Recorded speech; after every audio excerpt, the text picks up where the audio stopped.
ডিম কটা দিন নিয়ে খেয়ে নিয়েছে, একটু আশেপাশে তাহলে দেরি হলে এটা কি দিদিমণি কটা এই অঙ্গনারী সেন্টারে এই তো সব দিদির বিরুদ্ধে ভিডিওকে বললাম মজা খাবার স্কুলে ক্যান নিয়ে চলে যাও, ঢুকতেও দিল না, বললো ঢুকবি না।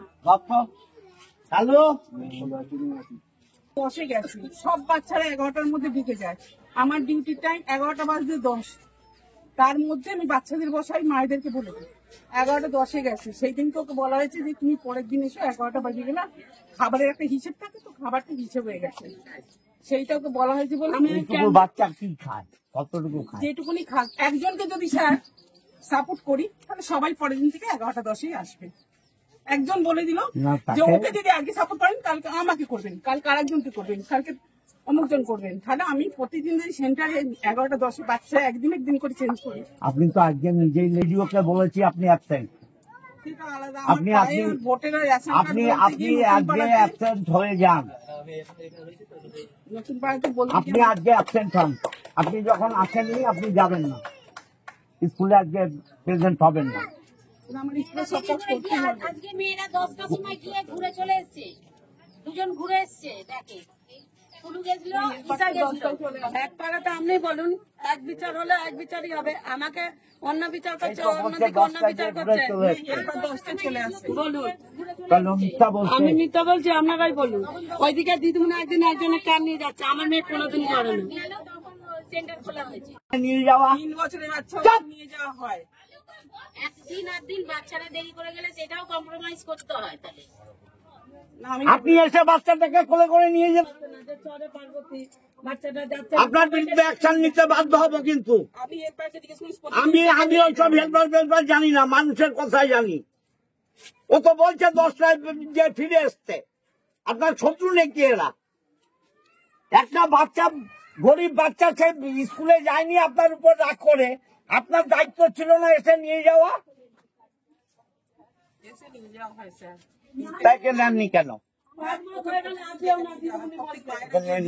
নেননি কেন?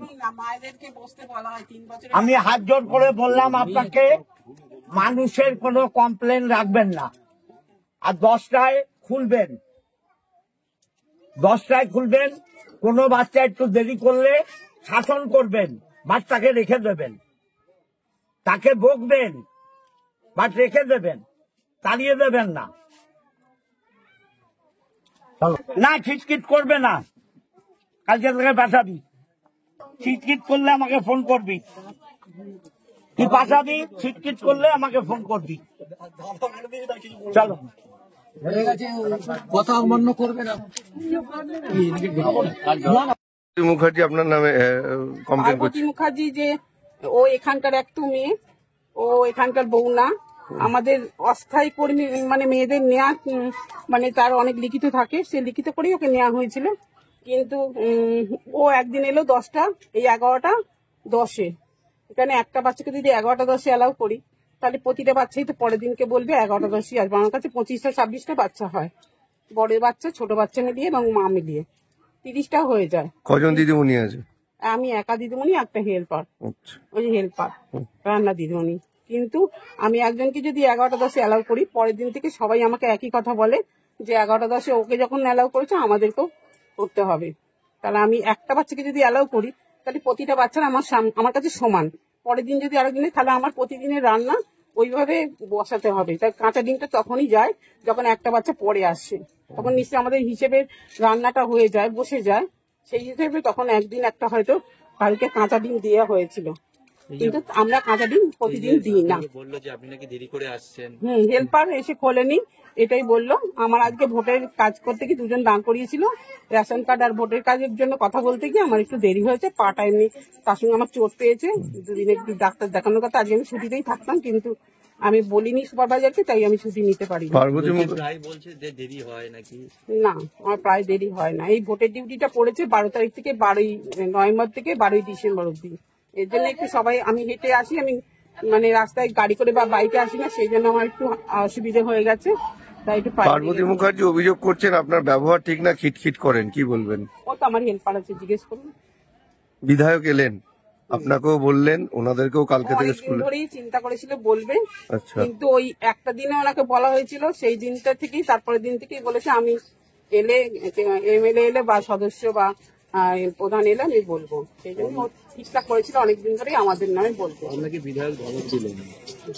সাবধান হতে না, বললেন। এটা আমি অন্যায় করলে উনি বলতেই পারেন। একদিন আমি স্বীকার করে নিলাম। এই যে বললেন যে ওই যে বাচ্চাটি আসছে না, সেই বাচ্চাটাকে বাড়ি নিয়ে আসা হয়, কোলে করে নিয়ে আসা হয়, ও গিয়ে কিন্তু ওনার বাচ্চাকে নাকি আজ পর্যন্ত আনাই হয়নি। না আনা হয়েছে, এতদিন খেয়েছে, আমার খাতায় প্রেজেন্ট আছে তো। আচ্ছা, আমার মিথ্যে খাতায় অভিযোগ করছে আপনার নামে হ্যাঁ। বলতে। ও ঠিক করেছিল আমাদের দুজনের নামে বলবে, আমার আর হেল্পারের নামে। কি নাম আপনার? এতদিন ধরে খাওয়া দাওয়া সবই দেওয়া হয়েছে, এই তো ও 5 মাস হলো আসছে না। ওর বাচ্চার এখন 3.5 বছর বয়স। 3 বছর বয়স থেকে বসার কথা বাচ্চাদের। আমরা বলি 3 বছর বয়সে 2 মাস মানে বয়স হওয়ার 2 মাস আগে থেকে মা অভ্যাস করাতে। সেই জন্য সেটা ওকে বলা হয়েছে। ও বলেছে না, আমি খাবার নিয়ে চলে যাবো, বাচ্চা বসাবো না, আমার বাড়িতে রান্না হয় না, আমার বাড়িতে কাজ হয় না, তাই আমি বাচ্চা বসাতে পারবো না, আমার খাবারটা দিয়ে দেবে ক্যানেতে। কিন্তু আমার নিয়ম 3 বছর বয়স থেকে বাচ্চাকে বসিয়ে খাওয়ানো এবং স্কুলের অভ্যাস তৈরি করা 3 থেকে 6 বছর। তারপরে অন্য স্কুলে চলে যায়, প্রাইমারি স্কুলে। সেই নিয়ম ভাঙতে চাইছিল সেই নিয়ম ভাঙতে চাইছে। ও ঠিক মতো আসবে না, খাবার নেবে চলে যাবে। আমরা তো নিয়মের বাইরে চলতে পারি না। কি নাম আপনার? স্বর্ণ মুখার্জি, স্বর্ণ এটা মুখার্জি। বাবু, অঙ্গনওয়াড়ি স্কুলে। স্কুলে দিদিমণি।